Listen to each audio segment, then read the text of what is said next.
Menene so? Shin menene so? Na ga yarda so yake yi, yake sai ya canja yayi, sadaukar da rai yake yi, baya kula da masu bin shi. Yanayi nasa baya shayi, kai sadan adam bulayi, komai da rai yake yi sai ya cimma inda rashi.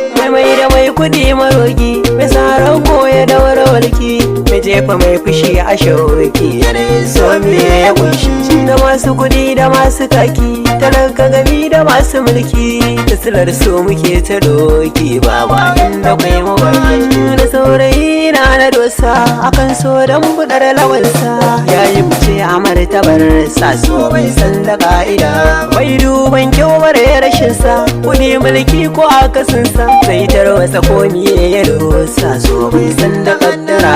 Ya sanya wayansu daina maye, ya sanya wayansu shaye-shaye, wasu sun bujire wa bin iyaye, so a gare mu kaddara. Kun shigar so dole mun kiyaye, so za ya kira ka ne kiran yi, kana murna kana hawaye, so ya ka kwance zan. So babu kamar sako a boye, wasu sun mutu ne suna raye, so ya zama jinjiri na goye, shige ka fitar sa wahala ne. Wai duban yanayin zubinsu, ko yanayi na yarukansu, matukar so ne ya hada su, komai za su yi wa kansa. Sun manta duka lokutansu, ba sa duba da shekarunsu, su dai suka cimma burukansu, nazarin sanan kawai ya dosa. Yanayin so mai wuyar kwatance, so ya zama jarumi a kance, zan so mu rike shi kar mu mance, yanayin sa kamar buhun kaya ne. Shi so kun ga babar kamance, ya sa wasu dole sun cirance, isilar so wasu sun dumauce, yanayin sa kama da damfara ne. Kan so wasu na ta koke-koke, wasu sun yi fice a wake-wake, wasu kawai sun kama doke-doke domin kara martabarsa. Wani kuma dan saurayi na yayi,